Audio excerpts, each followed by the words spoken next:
right, but I did put out on my Insta story Imperium, EVT_Imperium, if you want to follow Kappa. I had to. Anyway, I did put out kind of a prediction that this was going to be Nova Godlikes week. This was going to be their time to shine. I have been keeping an eye on their kind of results, and they have shown some pretty strong results, but of course, they aren't World League games. These are. There's another member of Synergy are very spread this early on, which I'm a little bit skeptical, unsure if that's actually going well for them. Nova Godlikes still got 3 players. Smixy doesn't have, unfortunately, any kind of meds, so he's going to have to make do with some very low HP for himself. So if he got knocked out, 2 players remaining for Synergy, they'll have to move on forward. But as they were so spread, they can't help out each other. They just can't do it. No, they can't. They just can't do it, Captain. We just can't do it. Sorry. Is that your Irish accent? No, it's Scottish. Can't make the difference. It's all the same. Oh, man. It's all the same. Irish, Scottish, same. Wow. Okay, I was actually full on insult. But tell you what, would be a bit of a good insult would be if Nova Godlike are able to take out Synergy and get 4 kills on the board right off the bat in this MIRAMAR game. Yeah, Smixy going to go for the push on Austin Vines. So he's going to be put really low and will indeed get confirmed by Smixy. The Synergy, they're only down to 1 player, that is Schreider. There's 2 players on Nova Godlike. We've got another also. Smixy just going to have to heal up, hopefully able to find some meds. He will be following up and trying to go for the re-engage, but Servi the res will knock him out. Schreider knows he has to take this fight head on. He's got the wall to work around, but they're going to go for the push at the exact same time. You'd love to see it, and there you go. Overwhelming push from Nova Godlike, taking the kill. Like, I know they lost a player at the hands of Hastar, but to have 4 kills at the start of this game with three players strong, it's a much different Nova Godlike. In previous weeks and previous games, they would go down at the drop of a hat, so really nice to see them put in the fight. I'd like to see if Smokey can get res back up for health. That will be a good time, but like, you know, Nova Godlike, they needed those kills. Just say to City, get out of here. Get out of here. Now, this Phase 1 circle we know has complemented like Reject Scarlet and Pala, Team IND outside Los Leones, and even King of Gamers inside Los Leones. But what's so important is that high ground outside of Los Leones coming into the next couple of phases. I'm not necessarily saying late game or end game, but at least Phase 2 or 3, basically in between Los Leones and Impala, is going to be so important. Basically, all like the high ground between Los Leones and Puerto Paraiso. Yeah, that's what you want to try and play around. Exactly. A little replay for us. Oh, look at that. Oh, okay. This. Actually, thinking about that, was that a little bit of a disconnection from? Yeah, that's what I was mentioning when I was Yeah. talking about that engage. It seemed like where the little bit of an issue was Ted there, but that's it does happen. Hopefully they'll be able to come back from it because Synergy, they still do pretty good in the overall standing so far. They can still make it up. Talk about getting back into RRQ, a team who oddly find themselves at the bottom of the barrel in 20th place. Now, of course, they've guaranteed their spot in the league final. But when you're talking about bragging rights, when you're talking about that first place at the end of the Super Weekend, Flex. they are in the running. They will not want to drop out of the last Super Weekend. Yeah, they are. So there's a lot of teams that are already basically qualified for the league final, so they can have a lot of fun also during this qualifying stage. But still got some cash prize, like exactly throughout the entire tournament. So if you want to get them some pizzazz, like just the money, you're gonna go for it. I don't know. I love the way you were trying to find any other way to say prize money than actual prize money, like. Yeah, just trying to find okay. Well, I wanted to increase my dialect, my vocabulary a little bit. Exactly. Vocabulary. Where's Maxman? Welcome, Maxman from a French person, should I say? But Galaxy Racer Celts, poor couple of games in 18 so far. They've only had 2 out of 4 games, but only 5 points captured in those 2 games. Galaxy Racer Celts, they're going to go for an early rotation. They're so far next to Truma set out on the western side. They might counter Team ID. They're going for a location that you mentioned earlier that could be pretty good. They want to go for the high ground around Los Lunes, which is what they're trying to do. But Galaxy Racer Celts, seeing how things have been going so far, I think they might want to play a little bit more passive, a little bit slower. So playing the edge will definitely help them emphasize that play style. So hopefully we're not going to see them get in early game fights because they struggle in those early game fights, I do have to say. Plus, as they're coming in from the southwest coastline, they should know that Team ID drop down by Los Leones, so they should be aware that they could be in the direction where Galaxy Racer Celts are heading towards. As you do see Jonathan with the golden Murado. See, that's a MIRAMAR belt right there because it's golden. So if you win the MIRAMAR game, you get the golden Murado. That would be cool if like the horn or it was different too. Like I know it would be I don't know what kind of song could you put at the place. Oh, come on, not back to John Cena again. No. Let's move on. Imperium, how dare you? Like, you don't really get it. Well, if it was going to be anybody, it'd probably be Ric Flair. But see now, Every time you put Ric now I'm going down the path of talking about WrestleMania, which I need to stop because it'll be a one-man talk show. There's no chance team. They are finding themselves in roughly about 10th place or so in the overall standings, a little bit lower down. Again, didn't qualify last week. They need to qualify for the third Super Weekend. No chance. They need some good results right now. Bigatron team, they're going pretty central this time around. Normally they like to be a little bit respectful, but I think they saw, especially because they played Button, they were pretty close by to the center of the circle. Like, you know what? We're going to take control. We're going to go central. This compound remaining, they'll not really taken, especially high ground, but so far they'll go for compound. This area specifically is really nice, and not a lot of teams will try and aim for it early on, and especially can get a lot of information, especially upon the north. Zone as phase 1 is closing its way in. RQ yet to make their way out of the blue zone and into the circle just yet, similar with you do, up on towards the northwest. Nova got like something similar. They're heading towards CSM and you do, so that's something they'll have to be careful of. As Box Gaming, who did land in Picado, are going to hang around outside Picado because it's just on the northwestern edge of the circle. So what would you think actually, Imperium, of like going the inside loss units? Because it's still a big chance, because of how competitive settings work, it's going to be moving away from the water eventually towards phase 4. Would this time around, do you think, because normally I know you don't go in compounds, it's not a good thing. This time, would you maybe make an exception? No, honestly, no. Not at least not phase 1. Like, it's a really good question, but not phase 1. Like, phase 3, phase 4, yeah, high risk, high reward, but as you see phase 2 popping up, it still shifts down to southeast, so there is a heavy for the rotations to avoid all the action and get into Porto Priso on the north side. A lot of small rotations, yeah. I do definitely like how things are coming out. T1, despite having so much action over there up on the northwest, actually still remaining as a 4-man squad. Has no chance, got a little bit of high ground position. They're going to be spraying absolute hell down on this team.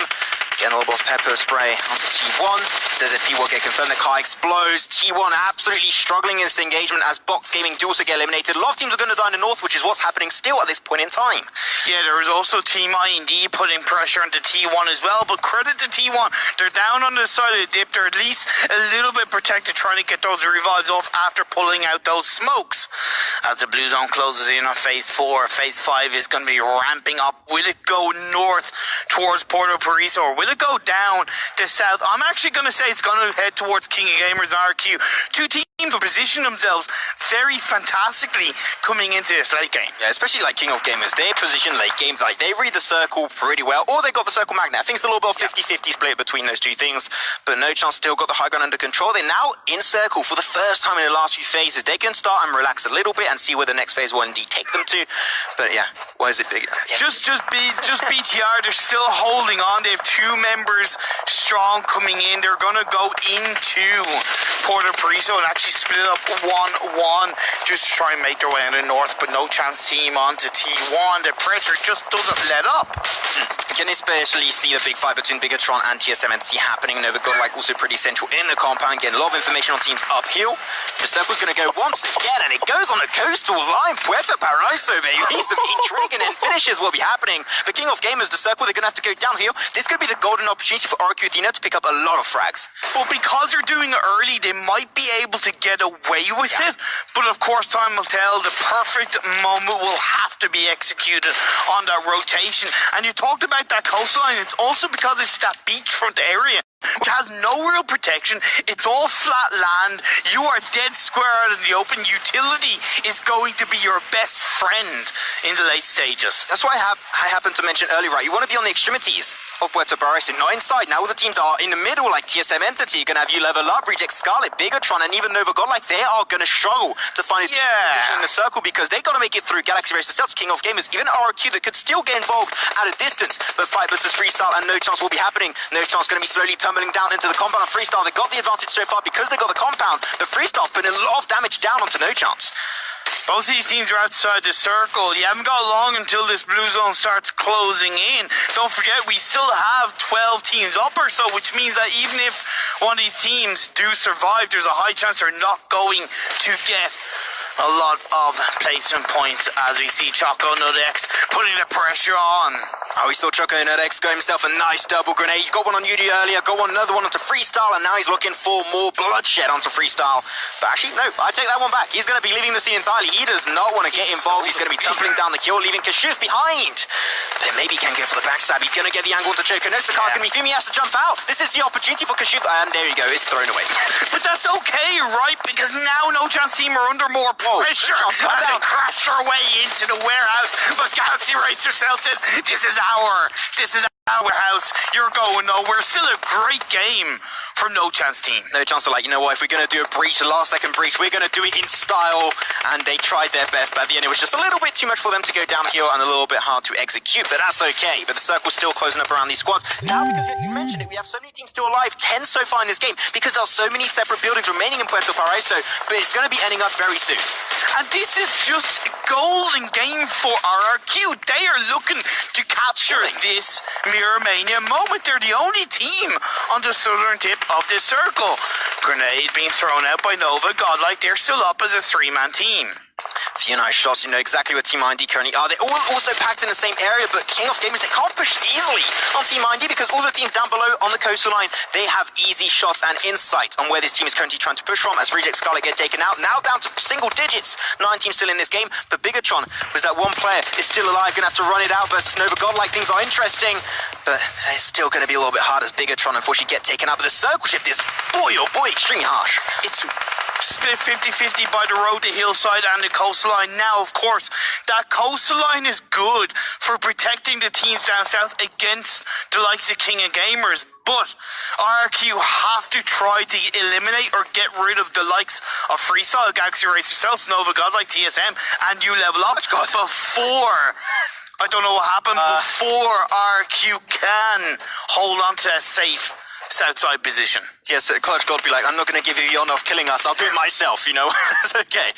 But Team ID, yeah, the high ground, they got a lot of smokes because they've been playing really, really passive for the entire game, so those smokes could definitely give them a lot of coverage versus King of Gamers and even the teams down below. But that circle is actually working out in favor of both King of Gamers and Team ID, and RQ for the first time actually having to move up in the southern side, away from their compound. They are going to be in the open from now on. But what I love about RQ is that they have G9 across the road on the northern side of that road towards the high ground, getting information as Nova Godlike trying to hold on. You Level Up, taking out 2 members, leaving them just 1 left standing. FreeStyle still in this game into the top 7. I mean, Jackson and Winter, those 2 guys of You Level Up are doing so damn good. And I can't wait to see what they can do into this super weekend, hopefully. The FreeStyle still, rushing on forward was their last player. Trying his best, going to get him, put himself on the side, but we're going to have now Ultron, Galaxy Racer Cells taking a big fight up north, still trying to move away from Puerto Paraíso. It's extremely hard, we mentioned it, all the teams that were in there, they are going to have to take a big fight and might all die out at the same time as they move on forward. But now here it is, You Level Up pushing into the compound of MJ.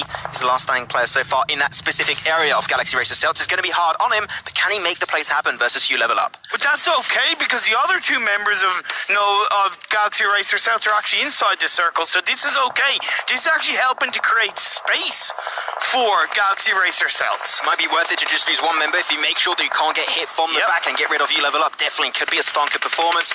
But MJ just put himself a little bit into the Shax area so far, but here it is, Rox and Atanki slowly coming down with the other players, making sure that they can take this fight versus Jackson. Jackson confirms one actually is going to go for the instant kill confirm onto MJ, and now he has to refocus his attention over to the circle rotation. But nice comeback from Ultron, come in from the shadows, picking up the kill and eliminating You Level Up in that one area. That's exactly what they had to do, right? Sending those 2 players forward, keeping 2 at the back, but it comes down to these final 5 teams. King of Gamers, can they capture a chicken dinner? You got RQ, you got Galaxy Racer Cells as You Level Up get eliminated. Yeah, it was just a matter of time because you had 1 player that was just trying to tank up the Blues. At the end, it was still going to be a kill for Galaxy Racers. As Team ID also get eliminated, they had a lot of pressure on them. I am not surprised whatsoever, but one scary thing this game that's going to be happening in Imperium, that's RQ Athena as a full squad, popping off. The team is aggressive. If they get to the late stage, you know it's not going to be an easy feat to take it away from them. And all the while, the circle actually centered up. We do get rid of King of Gamers, and it comes down to these 2 teams on the south side of this road. Can Galaxy Racer Cells finally claim another chicken dinner against RRQ? I think they definitely have an opportunity to do so, but I like what G9 is doing so far. He's going for a really interesting angle, going uphill to make sure he can potentially deny them peeking outside the road. Yeah. Grenade coming out, connecting pretty heavily onto RQ and D2E, and even B11 a little bit lower. But those grenades are going to be behind circle. To Rox right down from Ernie, but this fight is a little bit of stalemate, coming down until they get really a bunch of extra knockdowns to fully commit to the fight. And that's the thing, right? Because it's a side dip of the road, you can't flank around. The only person that can do that is G9, which is exactly what he is doing. He's yet to go into the circle, but at least if he makes his way down, it could be that surprise attack. G9 looking to cook up a grenade down the hill. It'll go. Will it connect onto Ultron? Not quite. Running it down from above, trying his best, but it seemed like RQ trying to go for the res. They want to really get back as a 4-man squad to take the fight 4v3, which I do appreciate, but given that time, Rox was indeed able to get res back up on his own. And G9, they're going to go and peek a little bit high. You've got to be careful. Have they heard G9 earlier? They heard the grenade, but he hasn't taken any shots. I don't think they know he's here. No, because that grenade could still look like it was from the south, the other members of RQ. Definitely trying to hide location. He's just waiting for them to be a little bit too unaware, peeking up a little bit too high. That smoke, once it dissipates, he could get an angle onto Ultron potentially. But things I'm not very sure. We have no idea who's going to potentially take this game. The circle is closing up once again, and they're still forcing RQ a little bit up north, but it's still not in there just yet. Oh no, Ultron, he's going to be up. He's going to get spotted. He's able to get away from G9. Ah, G9, that was that one opportunity. Oh no, why makes for it? Connects the headshot bought it for G9. And now Ultron will get knocked away. That res is going to be way harder, as now the RQ Athena players there will send it over onto Galaxy Racer Stealth. It will be a 4v2. They pick up an extra one onto Rock. Confirm the kill was a headshot. It will be now a 4v2. Good for the spray. Nice re-engage from G9, trying his best. And there you have it.